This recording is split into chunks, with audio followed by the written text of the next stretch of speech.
Ug karon mga kalabyog, palabas na kami sa sa lock. Ito po yung lock ng Dunkirk France mga kalabyog. Yan. Galing po kami sa loob niyan. Yan po ang lock ng Dunkirk France mga kalabyog, oh. Yan.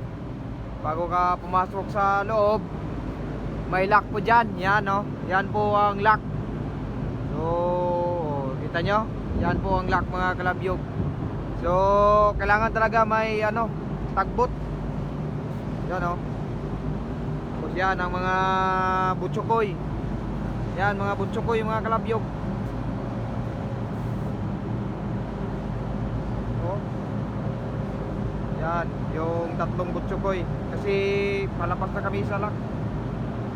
Yan. Oh, napakaganda dito sa Dunkirk France mga kalabyog. Yan na, dyan lalabas yung barko mga kalabyog, oh. Dyan lalabas. So sa unahan meron namang tagbot na isa. Yon ang naghila. Alalay yung tawag, alalay.